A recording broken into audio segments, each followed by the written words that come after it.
Bueno, muy buenos días con todos y con todas. En este momento que ya hemos estado al frente de la Defensoría del Pueblo cerca de año y medio, es importante siempre, más allá de un deber o de una obligación que establece la ley, el Consejo de Participación Ciudadana, de que las autoridades nacionales rindan cuentas al país, a la ciudadanía, de lo que se ha venido haciendo, de la gestión de la institución, más allá, de una obligación, es fundamental rendir cuentas a la comunidad, a la localidad, a los ciudadanos y a las ciudadanas sobre lo que la Institución Nacional de Derechos Humanos ha realizado durante este periodo, en donde han habido, yo diría, el país ha vivido una situación sumamente difícil y que nos ha tocado como Institución Nacional de Derechos Humanos jugar un papel destacado, relevante, en tutela y en garantía de los derechos humanos, siempre en función del pueblo ecuatoriano y de sus derechos que merece y exige que se los respete y se los garantice. Voy a partir mencionando de que desde el 16 de abril del 2019 fui designado o posesionado como defensor del pueblo del Ecuador. Un proceso o un concurso que se dio en el Consejo de Participación Ciudadana y transitorio y luego posesionado por la Asamblea Nacional. El 16 de abril es una fecha que la recuerdo bastante bien, dado que, como ustedes conocen, hace 3 años el Ecuador pasaba por una de sus catástrofes más fuertes, como era el terremoto en las provincias de Manabí y Esmeraldas, que sucedió justamente un 16 de abril. En ese momento yo me desempeñaba como secretario de la Cruz Roja Ecuatoriana y también me permitió estar junto a la gente y sobre todo a la población y al pueblo de Manabí en estos duros días tan fatídicos, como digo, del terremoto. Por coincidencias o no de la vida, justo un 16 de abril, pero después de 3 años más tarde, estuve al frente o fui posesionado como defensor del pueblo del Ecuador. Y junto con la posesión de mi cargo como defensor del pueblo, empezó también uno de los mayores retos, porque a mes seguido tuvimos ya la aprobación de la ley orgánica de la Defensoría del Pueblo, que fue aprobada y publicada el 6 de mayo del 2019 en el suplemento 481 del registro oficial. La nueva ley orgánica de la Defensoría del Pueblo, que nos daba una nueva estructura y que indudablemente ponía a la institución, inclusive la modernizaba y nos reubicaba en lo que debe ser una institución nacional de derechos humanos en cuanto a la vigencia, la protección de los derechos de todas las personas, de todos los habitantes del país. A través de esta ley aprobada, empezó un proceso de reorganización a nivel interno, en donde empezamos a estructurar o a reestructurar, diría yo que es una palabra más adecuada, a reestructurar los diversos departamentos, unidades de la institución a nivel nacional, en donde se crearon inclusive los mecanismos de promoción y de protección de los derechos humanos, donde cambiamos la estructura de la institución con el fin de hacerla mucho más cercana, mucho más empática con la gente, con el pueblo ecuatoriano, con sus derechos, de los ciudadanos y de las ciudadanas. En función de eso hemos diseñado una nueva estructura que la hemos venido implementando desde esa fecha a través del estatuto orgánico, a través de un manual de procesos, a través de la estructura interna, en donde hemos empezado a trabajar de una manera, yo diría, distinta a lo que se venía haciendo. Antes lo hacíamos por tipos de derechos, ahora empezamos a catalogar al sujeto de derecho, que es el objeto principal de la protección de la Institución Nacional de Derechos Humanos, y por ende los mecanismos, que en eso inclusive hemos sido acogidos o más bien reconocidos de esta nueva dinámica, de esta nueva forma de conceptualizar a los derechos humanos en el país. De ahí partimos a lo que es la misión y la visión de la institución. Como misión hemos catalogado que tenemos que ser la Institución Nacional de Derechos Humanos que garantiza la dignidad del ser humano, promueve y protege los derechos humanos y de la naturaleza y previene sus vulneraciones, procurando el pleno ejercicio de los derechos a través de la magistratura ética. No solamente hay que actuar para proteger los derechos cuando hay una evidente o inminente vulneración, sino que hay que prevenir, y la mejor forma de prevenir es a través de una promoción y educación en derechos humanos. Solo así evitaremos que existan víctimas, porque cuando ya hay una acción de protección, se entiende que hay una víctima. En cambio, cuando hay prevención, se entiende de que estamos evitando de que se cometan derechos y existan víctimas. Con la visión, paralelo a la misión de la institución, la visión de la Defensoría del Pueblo al 2024 es que será una institución independiente, fortalecida, eficiente, desconcentrada, reconocida a escala nacional e internacional por su magistratura ética y activa labor en la protección y promoción de los derechos humanos y de la naturaleza, con equipos de trabajo competentes, motivados y comprometidos al servicio de la población, que vela por el respeto a la dignidad humana y la construcción de una sociedad informada, igualitaria, inclusive y sostenible, con énfasis en grupos de situación de vulnerabilidad. Estas son la visión y la misión que ahora configuran y enmarcan el accionar y la gestión de la Defensoría del Pueblo hasta el 2024, fecha en que terminamos periodo al frente de la institución. Y para correlacionar o para entender de que una nueva estructura también tiene que partir de situaciones hasta tan físicas como es encontrarnos en un mismo lugar, es que a partir de agosto inauguramos este edificio en donde nos encontramos todos los funcionarios de la institución, no como teníamos antes en donde el edificio matriz de la Chiris y el edificio de la Avenida La Prensa. Esa división de los funcionarios que indudablemente se reflejaba también en una poca eficiencia, nos preocupamos de que efectivamente podamos estar en un lugar que además preste las condiciones adecuadas para poder seguir trabajando y prestando nuestros servicios, y es por eso que también vimos una nueva sede para la matriz y estamos ahora en este edificio que obviamente presta mejores condiciones y sobre todo estamos todos, que eso es lo importante, todos y todas. Ya un poco en temas de lo que se ha venido haciendo y todo el trabajo y la gestión de la institución nacional a través indudablemente de ustedes, del equipo de matriz, de sede matriz, pero también indudablemente de todas las delegaciones provinciales que están en el país. El trabajo que se ha desarrollado a través de nuestros funcionarios los podemos resumir en los casos que han ingresado a la institución, 15.238 causas, acciones, denuncias que se han ingresado. De estas las vamos a dividir para un poco de mayor información y de rendición de cuentas, por supuesto, en los grupos de derechos. Grupos de atención prioritaria que se ha atendido han ingresado 7.237 denuncias, de las cuales representan el mayor porcentaje de atención, cerca del 47.49% de los casos ingresados de estos 15.238. Los derechos de la libertad, 4.611, este es el mayor número con cerca del 30%, 30.26%. Derechos del buen vivir, 1.549 denuncias, un 10.17%. Los derechos de protección, 1.710, los derechos de comunidades, pueblos y nacionalidades, este es un número muy bajo respecto a las denuncias, 72 denuncias, derechos de participación 54, derechos de la naturaleza 5, es decir, 15.238 denuncias ingresadas, de las cuales casos finalizados de estos 15.238, afortunadamente hemos solucionado 12.225 casos, que se encuentran indudablemente repartidos en los mismos porcentajes y números que les había mencionado, donde los grupos de atención prioritaria hemos finalizado el 51.70% de los casos ingresados, en los derechos de libertad el 30%, los derechos del buen vivir el 9%, los derechos de protección el 7%, que completan el 100% de los casos. Es decir, estamos con un promedio de cerca del 70% de los casos despachados, finalizados, lo que indudablemente representa y consolida la misión y la visión de la Institución Nacional de Derechos Humanos. Para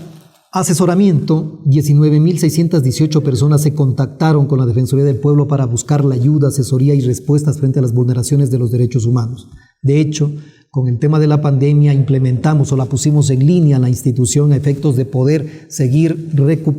recabando las denuncias, las demandas, las consultas que genere la población, mucho más cuando estábamos confinados y no podíamos trasladarnos ni movilizarnos. Es ahí donde dimos alguna serie de servicios informáticos en la plataforma de la institución, y eso nos ha permitido también ser mucho más proactivos en la atención ciudadana. Algo que realmente caracteriza a esta Institución Nacional de Derechos Humanos ha sido la calidez y la cercanía que hemos presentado en los diversos momentos, sobre todo en esta pandemia, que de una u otra manera ha aliviado en parte el sufrimiento de aquellas personas que tenían o tienen situaciones de afectaciones de derechos humanos. Todo esto lo hemos venido haciendo partiendo de la nueva Ley Orgánica de la Defensoría del Pueblo, pero con estas dos mecanismos, la visión y la misión, que nos van a caracterizar, pero sobre todo van a significar hacia dónde vamos a ir, la ruta que vamos a tomar durante estos años que nos quedan y que esperamos, insisto, lograr posicionar a la Institución Nacional de Derechos Humanos en lo que debe y debería ser siempre una institución que proteja, que vele, que se encuentre siempre a la otra orilla del poder, del lado del ciudadano, del que no tiene poder y que obviamente exige y merece el respeto y la garantía de sus derechos. Eso nos ha permitido que el eje de acción del trabajo de la institución lo hayamos centrado básicamente en el litigio estratégico como mecanismo de exigibilidad y cambio social para la identificación de situaciones estructurales de violaciones de derechos humanos. El litigio estratégico, creo, y parte de una convicción también personal, el acceder a la tutela judicial efectiva primero nos permite sentarlo al Estado a través de sus autoridades a litigar sobre las vulneraciones o no de los derechos humanos, cuándo se dan estas vulneraciones, y adicionalmente tener de parte de un tercero imparcial la debida reparación, que eso ha sido el objetivo fundamental. Creo que estas acciones defensoriales realmente, o las acciones de protección en este punto, o el litigio estratégico en este punto, nos ha permitido ubicar y sobre todo que el país litigue sobre derechos humanos con el objetivo de generar la reivindicación de los derechos y sobre todo la reparación integral, que ese es el objetivo fundamental. ¿Cuáles han sido nuestras intervenciones más destacadas? Hemos tenido muchas. Yo creo que ha habido un incesante accionar de la Defensoría del Pueblo, no solamente del defensor, sino obviamente de todo su equipo, de todos los funcionarios. Esto, insistiré siempre, no se podría realizar si no hay un equipo humano, sólidamente consolidado. Y más que eso, con la intención de mejorar constantemente, de aprender conceptos, valores, derecho, y ha sido también esa una de las tareas pendientes para constantemente estarnos profesionalizando. Como digo, las intervenciones destacadas que hemos realizado nos han permitido que a nivel internacional seamos reconocidos. Primero, el 29 de noviembre del 2019, cuando fui electo vicepresidente de la Federación Iberoamericana del Ombudsman, FIO, en representación de la región andina, de la cual soy el representante, tanto de Ecuador, de Colombia, de Perú, de Bolivia, como región andina. Uno de los ejes fundamentales que les había mencionado tiene que ver con el litigio estratégico, y desde el año 2019 venimos, yo creo que reclamándole al país, reclamándole al Ecuador entero, la lucha constante que debe tener o que debe ser respecto de la participación política de las mujeres, de la paridad y de la equidad de género. Desde el 2008, que tenemos una Constitución de la República, del 2010, que existe un COTAD, existe la obligación para que todos los gobiernos autónomos descentralizados a nivel municipal tengan una mujer, si en el caso de que el hombre sea el alcalde, y una mujer como vicealcaldesa. Estamos hablando desde el 2008. Al 2019 llegamos a determinar que existía más del 50% de los gobiernos autónomos descentralizados a nivel municipal que incumplían la norma. Es decir, que no tenían ningún representante mujer o mujer representante en el gobierno municipal en su calidad de vicealcaldesa. Ya no les cuento el hecho de que hay muchos consejos municipales que no cuentan, en cambio, con mujeres concejales. Esa es una deuda histórica que tiene el país con las mujeres, y en ese sentido iniciamos esta lucha de paridad de género, más de 70 acciones de protección a escala nacional, de las cuales en más de 22 casos resultaron positivos, En cambio, otros no resultaron positivos a tal punto que la Corte Constitucional ha seleccionado los casos de paridad para pronunciarse, y esperemos que ese pronunciamiento, que va a ser interpartes o general, tenga la fuerza necesaria para, no digo reconocer, porque ya se encuentra reconocido, sino para que se vuelva una realidad, una práctica diaria, el hecho de que la mujer se encuentre en los espacios de poder, que la mujer se encuentre en los espacios públicos, y que obviamente en aquellos en donde se toman grandes decisiones para la comunidad, para la colectividad, sin necesidad de ser marginada ni mucho menos considerada como ciudadano de segunda clase. Otro de los aspectos o de las intervenciones más destacadas tiene que ver con Furukawa, cuando recibimos de parte de la anterior defensora del pueblo transitoria, la doctora Gina Benavides, el informe que ya había realizado la Institución Nacional de Derechos Humanos sobre el caso de Furukawa. Un caso realmente paradigmático en la historia de los derechos humanos del país, en donde se llegue a detectar más de 50 años de esclavitud laboral. Estamos en el siglo XXI, el simple concepto de esclavitud ya no entra dentro de los conceptos básicos que nosotros mantenemos como defensores de derechos humanos. Y encontrarnos con esta realidad tan difícil, pues indudablemente merecía una respuesta contundente y sobre todo liderar los reclamos ante el Estado ecuatoriano, ante el gobierno nacional, de esta práctica de esclavitud laboral o servidumbre de gleba, que es imposible que la permitamos en nuestro Estado. Lamentablemente todavía esta lucha aún no concluye y queda muchísimo que hacer, sobre todo para sensibilizar a un gobierno nacional de que la esclavitud no es permitida en ningún país del mundo, mucho menos en el nuestro, que se entiende que es garante de derechos humanos, pero que en la realidad ha fallado en garantizar los derechos de la población afroecuatoriana, en su mayoría de esta empresa de plantaciones Furukawa, en donde siguen siendo víctimas de esclavitud, pero sobre todo de falta de reconocimiento de sus derechos.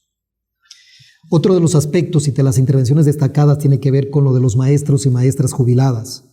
El hecho de que los maestros hayan entrado en una huelga de hambre, adultos mayores con huelga de hambre, en donde su deterioro de la salud hubiera sido y fue duro, difícil, eso indudablemente que refleja uno de los problemas que vive el país, uno de los problemas mayores que vive el país.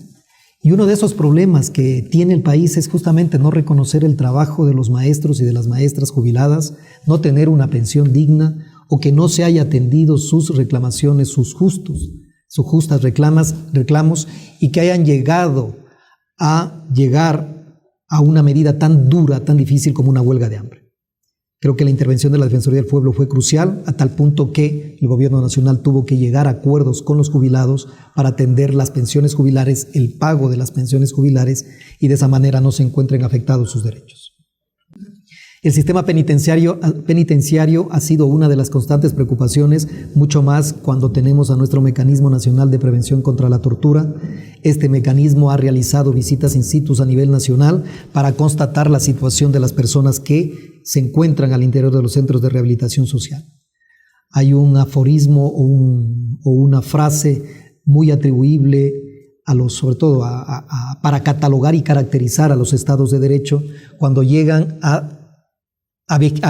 vigilar o sobre todo a determinarse cómo es su estado de derecho en un determinado país. Se les pregunta cómo atienden las cárceles, cuál es la situación de las cárceles. Cuando un país tiene una atención en las cárceles digna para el ser humano, estamos hablando de que ese país está comprometido con el Estado de Derecho. En cambio, cuando un país tiene sistemas carcelarios o de rehabilitación social sumamente deplorables o violatorios a los derechos humanos, hablamos de que ese país no protege los derechos y no garantiza un Estado de Derecho. Es por eso que a través de este mecanismo se ha realizado una incesante actividad a nivel de los centros de rehabilitación social. De hecho, como parte del organismo técnico de rehabilitación social, personalmente he sido muy cuestionador de lo que no se ha hecho, de lo que se ha dejado de hacer, y obviamente de la falta de asignación de recursos económicos necesarios para atender esta dinámica que ahora ha tornado que los centros de rehabilitación social se han convertido en centros de delitos y obviamente en centros de delincuencia y de violencia generalizada. Algo que el país debe emprender, algo que el gobierno nacional debe atender y de una manera urgente e inmediata. A través de Amicus Curiae también hemos participado dentro de lo que es el reconocimiento del matrimonio civil igualitario. Esto realmente constituye un hito para el Ecuador y el mundo, de que el Ecuador se haya sumado a los países que reconocen el matrimonio civil igualitario, dándole los mismos derechos a las personas del mismo sexo que adquieren matrimonio y además dándole la protección que se le entrega al matrimonio como tal, a esta institución tan fundamental en un Estado, también a aquellas personas del mismo sexo. Es algo de elemental reconocimiento y, como digo, saludamos esta declaratoria o este reconocimiento que hizo la Corte Constitucional, de los cuales la Defensoría del Pueblo estuvo presente a través del Amicus, un Amicus Curiae. Los consejos consultivos que hemos implementado su constitución a través de los mecanismos ha constituido una herramienta fundamental para el contacto con la sociedad civil. No olvidemos que la sociedad civil es fundamental a la hora de recopilar sus demandas, de transmitir también sus necesidades ante el órgano, ante el poder, ante el gobierno, y de esa manera también permitir que la ciudadanía, la sociedad civil, pueda tener acceso directo a la institución a través de sus distintos mecanismos para opinar, pero también para intervenir y decir. Una de las situaciones que, si bien tuvimos una intervención destacada, parte de una situación que se dio en el mes de octubre del 2019, que ustedes todos la conocen, que el país entero la vivió, muy preocupado por la situación de violencia y de represión que se generó. Octubre va a generar dentro de la historia del Ecuador un antes y un después en lo que significa la protesta social, pero más que nada dentro de lo que significa la responsabilidad de un Estado que debe hacer uso de la fuerza en manera proporcional, progresiva, y no un tema de uso excesivo de la fuerza. Nada justificará, en lo absoluto, nada justificará que atentemos contra la vida o contra la integridad de una persona por garantizar un orden. El orden se lo garantiza con el respeto a los derechos. El orden se lo garantiza cuando hay un Estado consciente, responsable de su gestión, pero sobre todo que atiende las necesidades de la ciudadanía. Cuando este Estado no atiende las necesidades de la mayoría del pueblo ecuatoriano que se encuentra en situaciones de precariedad, las protestas sociales surgirán como mecanismos legales y legítimos de reivindicación de derechos. Lo que jamás puede hacer este Estado es reprimir esa protesta, es violentar esa protesta y obviamente que existan, fruto de una protesta, personas que hayan sido heridas, personas que hayan perdido la vida o las personas o los ciudadanos y ciudadanas que fueron aprehendidos de forma ilegal y arbitraria. Esta es una tarea que la Defensoría del Pueblo se opuso a un poder que estaba prácticamente desbocado para reprimir a una protesta que sí, derivó en violencia, pero una protesta que reivindicaba derechos de mejora en las condiciones socioeconómicas del país y que el gobierno no estuvo o no dio esas condiciones y que por eso se elevaron estas protestas sociales a tal punto que se derogó el acuerdo o el decreto ejecutivo que motivó las protestas sociales.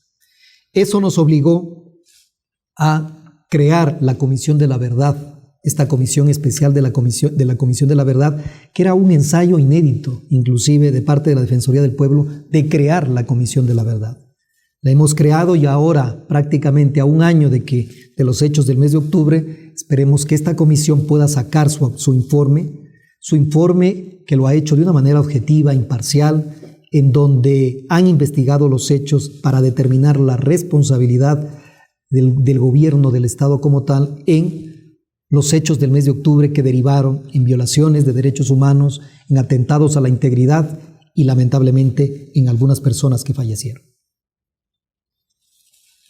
Quedará por determinar de esta comisión que entregue su informe para efectos de llegar a establecer el uso excesivo de la fuerza. Creo que eso es algo con lo que ya no se discute. Organismos como la Comisión Interamericana de Derechos Humanos y de Naciones Unidas han llegado a determinar que hubo un uso excesivo de la fuerza, producto del cual existen personas que fallecieron, otras que perdieron, más de una docena de personas que perdieron el ojo, que tienen una lesión permanente, y otras tantas que tuvieron contusiones y heridas.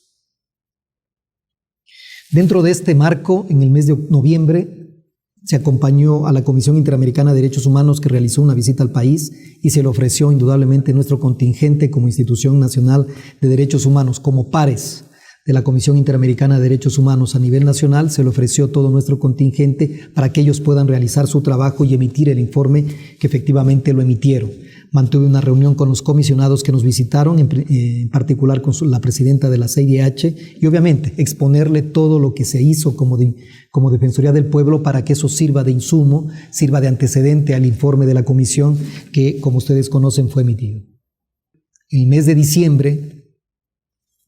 el día en que se conmemora, o el mes que se conmemora el Día Internacional, sí, el 10 de diciembre, el Día Internacional de los Derechos Humanos, ese día seguimos con este reconocimiento a los defensores y defensoras de los derechos humanos y de la naturaleza, tiempo de derechos, al que le añadimos tiempo también de memoria, para de una u otra forma reivindicar y hacer un homenaje a las víctimas del mes de octubre del 2019. En eso tuvimos un acto simbólico de publicar una placa en el Parque del Arbolito, donde fue el escenario de las protestas del mes de octubre, y de la misma manera reconocimos a quienes se habían puesto la camiseta de defensores de derechos humanos, defensoras de derechos humanos y de la naturaleza. Fue un reconocimiento, creo que más allá de lo justo, necesario, sobre todo para que el país y el Ecuador entero no perdamos la memoria, recordemos lo que pasó en el mes de octubre, porque la única manera de esto, de que el mes de octubre no se vuelva a reeditar, ni ahora ni en lo posterior, es no olvidando lo que sucedió y conociendo la verdad de lo acontecido. Dentro de esta área que hemos catalogado como una de las áreas imprescindibles para la institución de derechos humanos, que tiene que ver con la promoción de los derechos humanos, tenemos lo que es la educación y educación en derechos. 631 procesos de capacitación, sensibilización y difusión. Más de 11.958 personas capacitadas de la sociedad civil y del servicio público en temas de derechos humanos, que eso es realmente muy importante. Con la Organización de Estados Iberoamericanos se realizan acciones muy concretas en el ámbito de la educación relacionados con derechos humanos y movilidad humana. Esto ha sido fundamental, dado que el Ecuador, si pudiéramos catalogar como otro de los hechos que ha marcado los últimos años, es la movilidad, sobre todo de la población venezolana, que en el país están más de los 400.000 personas residiendo en el Ecuador, y que eso indudablemente ha marcado la agenda social del país. Y sobre la base de eso, indudablemente, se han incrementado todo lo que tiene que ver con las vulneraciones a los derechos de aquellas personas que se encuentran en movilidad. En agosto del 2019 se firmó el convenio interinstitucional con la Organización de Estados Iberoamericanos, y en el último trimestre se inició la primera etapa del proyecto a docentes y personal del DECE, de 20 instituciones educativas de Ibarra y de Quito especialmente. Se ha firmado un convenio marco de cooperación para materializar las iniciativas del Programa de Ciudades Intermedias Sostenibles. Este es un proyecto muy interesante. Programas de Ciudades Intermedias Sostenibles, es decir, ciudades de derechos. Que no solamente, insisto, esto sea una categoría conceptual o normativa, sino que la ciudad se convierta en protectora, tutelar de los derechos humanos. Este proyecto ha tenido, los primeros resultados de este proyecto se observan en la construcción de directrices para el fortalecimiento de la capacidad la capacidad del personal en los gobiernos locales. Y esto nos ha permitido transversalizar los derechos dentro de lo que es la agenda urbana nacional. Como digo, un proyecto muy interesante que permite ubicar a las ciudades como espacios seguros, libres de violencia, pero sobre todo espacios en donde se deben garantizar y proteger los derechos humanos. Este proyecto se lo ha desarrollado también con la aprobación y sobre todo con el apoyo, más que aprobación, con el apoyo de la GIZ, una cooperación alemana que nos ha permitido también implementar este tipo de proyectos. Fortalecimiento de liderazgos locales en la Amazonía. Es muy importante, consideremos que las poblaciones y nacionalidades indígenas forman parte de los grupos de atención prioritaria. Es muy importante su cosmovisión, pero sobre todo sus derechos que sean respetados desde un enfoque completamente intercultural. Junto al Frente de Defensa de la Amazonía se llevó a cabo 12 talleres, los procesos de fortalecimiento de liderazgos locales para la defensa, exigencia y ejercicio de los derechos a través de la reflexión y acción colectiva. es muy importante, lo dirigimos a los líderes y lideresas de Orellana, Napo, Sucumbíos, en 12 talleres que han sido muy provechosos, que nos ha permitido, obviamente, transmitir esta concepción de los derechos desde un enfoque intercultural con la transversalización de los derechos, que eso es fundamental, y eso indudablemente desde la óptica desde los pueblos y nacionalidades indígenas. Con el Instituto Auschwitz para la Paz y Reconciliación se llevó a cabo un proyecto de establecer una línea base para la prevención y educación en derechos humanos, en el marco de la situación de las comunidades en movilidad humana, sus niños y adolescentes, y preferentemente hemos iniciado con ellos en Ibarra, en Quito, en donde hemos dado un especial interés. Como ustedes conocerán, Ibarra es una ciudad en donde por encontrarse cercana a la frontera se ha convertido en un foco de constantes conflictos a aquellas personas de movilidad humana. Todos recordamos el hecho aquel en donde una ecuatoriana fue víctima de un delito, femicidio, a causa o a manos de una persona de nacionalidad extranjera, que desató toda una serie de sentimientos xenófobos que indudablemente generaron la alerta de la Institución Nacional de Derechos Humanos y del país entero. Por ello es que se ha insistido con mayor profundidad en este tipo de capacitación de incidencias en la ciudad de Ibarra y obviamente en la ciudad de Quito. El segundo componente de este proyecto con el Instituto Auschwitz fue la prevención de atrocidades masivas ante la actual crisis migratoria en el Ecuador, que fue efectuado en noviembre del 2019. Esto ha sido sumamente importante porque las personas en movilidad son personas que obviamente su situación tan crítica las hace fácil presa de las constantes violaciones de derechos humanos, y no solo de violaciones de derechos humanos, sino de delitos tan graves como la trata de personas y el tráfico, que obviamente se toman como víctimas a estas personas que se encuentran en movilidad. Con las Fuerzas Armadas hemos tenido también procesos de fortalecimiento y actualización interna con el objetivo de reflexionar sobre el enfoque de género en la institución. El enfoque de género es fundamental, mucho más en las instituciones de la fuerza pública, en donde por la historia, por la estructura patriarcal que mantiene el Estado ecuatoriano, siempre son víctimas de una u otra manera de violaciones de derechos.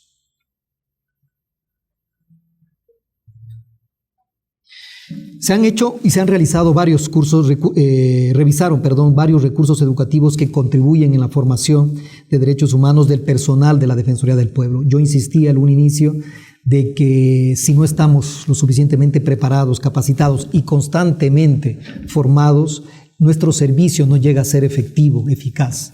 Y frente a la expectativa que se ha levantado a la institución de derechos humanos de poder atender y servir a las personas que vienen con múltiples o con algunas violaciones de derechos humanos, el funcionario, el servidor público, la servidora pública de la Defensoría del Pueblo debe estar preparada, capacitada, con las herramientas adecuadas. Y esas también ha sido uno de nuestros objetivos fundamentales, de que nuestros funcionarios y funcionarias se encuentren preparados y capacitados para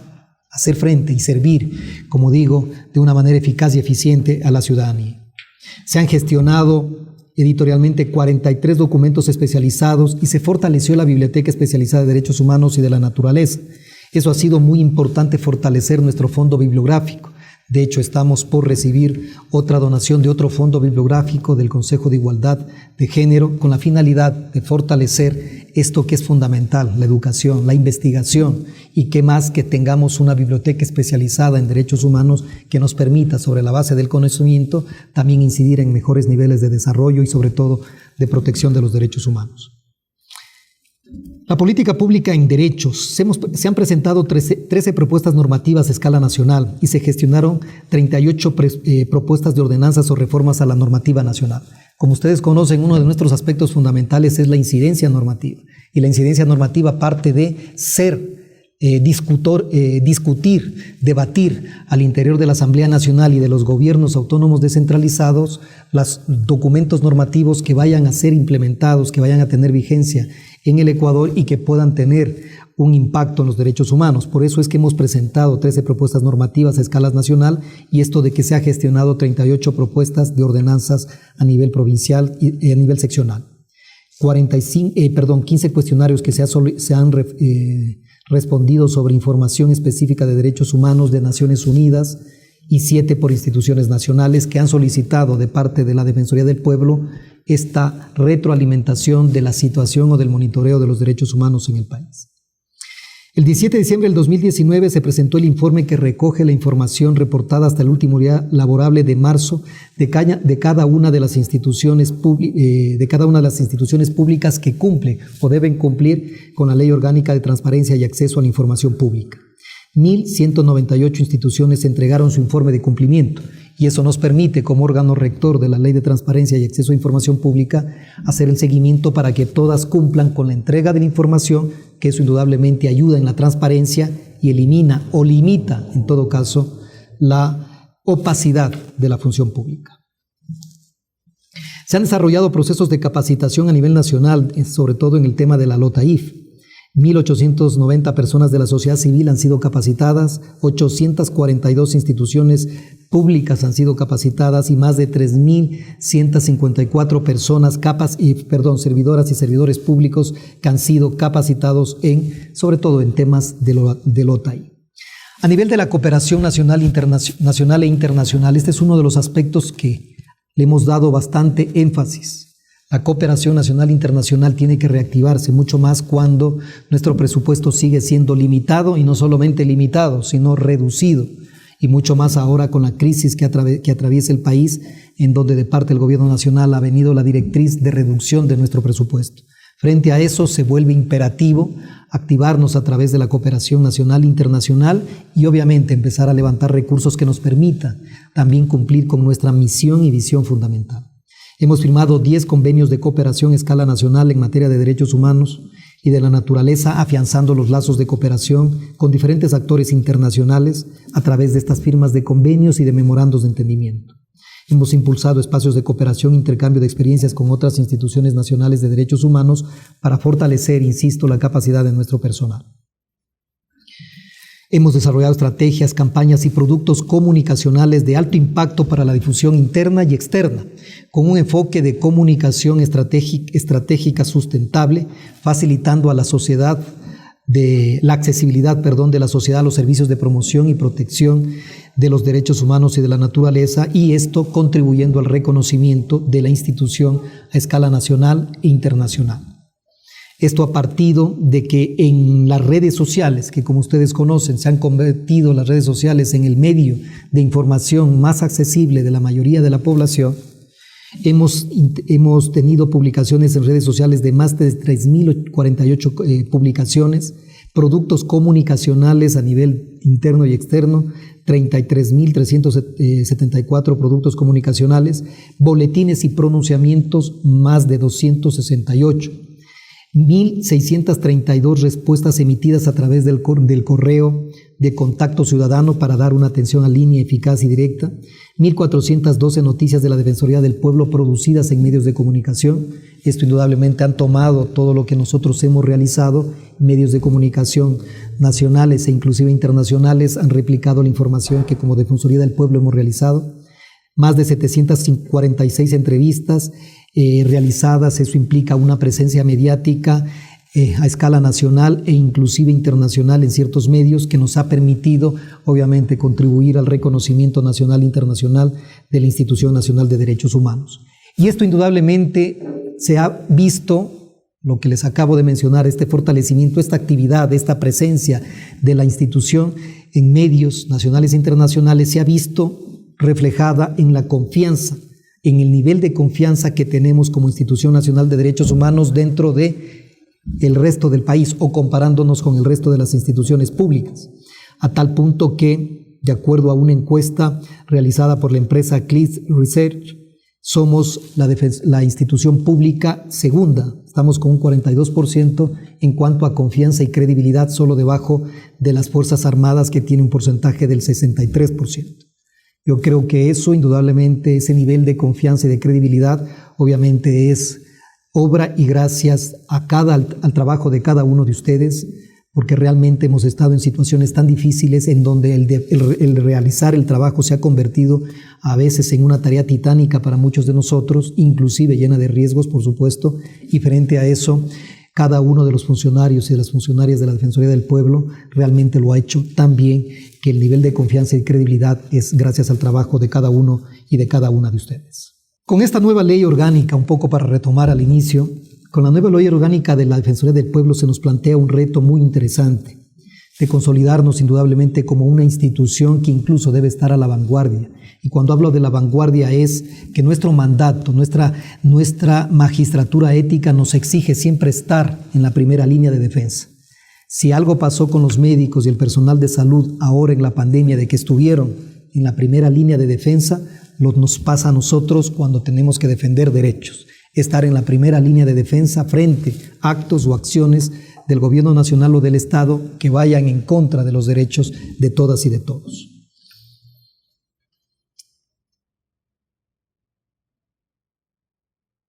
Se nos plantean varios retos y obviamente uno de ellos es continuar con el trabajo coordinado con los consejos defensoriales. Unos son los consejos consultivos que hemos integrado y otros los consejos defensoriales, que esos son a nivel provincial, y los consejos consultivos es a nivel de cada uno de los mecanismos, todos integrados por organizaciones, colectivos y personas de la sociedad civil que ayudan en el debate y sobre todo en la construcción de la política de derechos humanos. El contar con una normativa para la protección y promoción de los derechos humanos de la naturaleza siempre se constituirá en uno de los retos más urgentes para el país, ya no solo para la institución, sino para el país. Y ahí nuestra incidencia normativa, nuestra incidencia en los diversos campos y acciones del Estado nos permitirá que el Estado tome en cuenta y obviamente empiece a considerar en su política pública un enfoque en derechos humanos y de la naturaleza que es fundamental. El contar con una unidad especializada en administración y gestión de conocimiento para instaurar un proceso de mejora continua que promueve el cumplimiento de la misión, de la visión y de los valores institucionales. Eso es una tarea fundamental. Gestión del conocimiento se está convirtiendo en una área, en un departamento fundamental para la construcción de la prevención y sobre todo de la promoción de derechos humanos. A nivel interno, pero por supuesto a nivel externo, y todo a través de la formación, de la educación, de la capacitación constante. Siempre insistiré en aquello, es preferible prevenir que tener una víctima, proteger a la víctima cuando ya hay una vulneración a los derechos humanos. Sin descuidar, por supuesto, que nuestras funciones son de promoción, pero también de protección frente a aquellas vulneraciones a los derechos humanos. Tenemos muchos retos que realizar, que cumplir, que afrontar. Uno de ellos es la nueva ley de la orgánica de transparencia y acceso a la información pública, que la estaremos presentando este día lunes al presidente de la Asamblea Nacional y que indudablemente engloba o recoge la participación de la sociedad civil. Ha sido construida con la sociedad civil, que en esto tiene un papel protagónico. La sociedad civil es la que permite controlarlo al Estado a través de la información, del acceso a la información pública para generar mejores niveles de control ciudadano. Ese es el enfoque que le estamos dando a esta nueva ley o al proyecto de la nueva ley orgánica de transparencia y acceso a la información pública, en donde la institución, la Defensoría del Pueblo, se fortalece en el control, en la supervisión constante a las instituciones para que cumplan con este deber fundamental que evita la corrupción, que transparenta los procesos del Estado y de esa manera permite y genera mayores controles al Estado. En la Defensoría del Pueblo, para finalizar, tenemos la oportunidad de cambiar la vida de las personas. Y creo que esto es un reto supremamente fundamental. Cambiar la vida de las personas a través de nuestra acción, de nuestra gestión.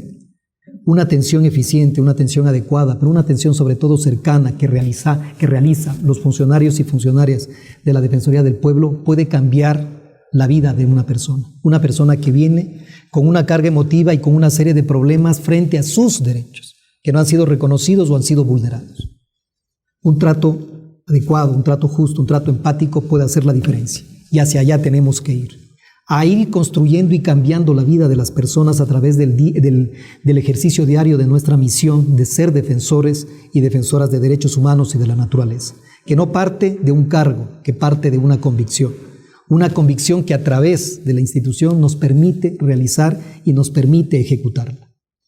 Esto implicará y dejará, estamos seguros, una huella imborrable en el Ecuador entero. Ya lo dejamos, somos parte de una historia reciente en el Ecuador de lo que debe ser la protección de los derechos humanos frente a contextos de protesta social o frente a contextos de pandemia, en donde tenía que estar la voz de la institución deteniendo aquellos actos que vulneren los derechos de las personas, sobre todo de los grupos más vulnerables y que merecen una atención prioritaria.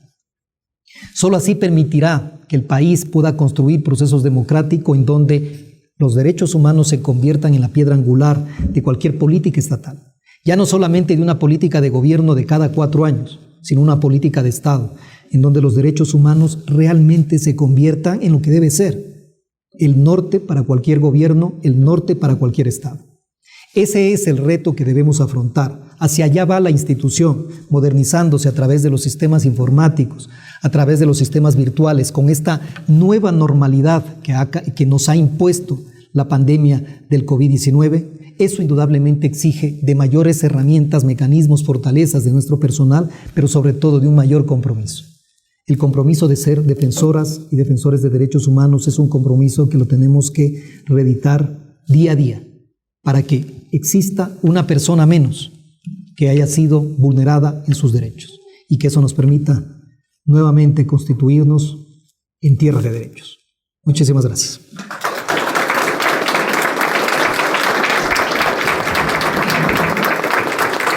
Para finalizar este evento, agradecemos nuevamente su participación, su presencia y especialmente su interacción, que estará expuesta a través de nuestros canales oficiales para que ustedes participen e interactúen con sus comentarios y aportes sobre esta rendición de cuentas que evoca lo realizado por la Institución Nacional de Derechos Humanos en el año 2019. Muchas gracias a todos y todas por su participación.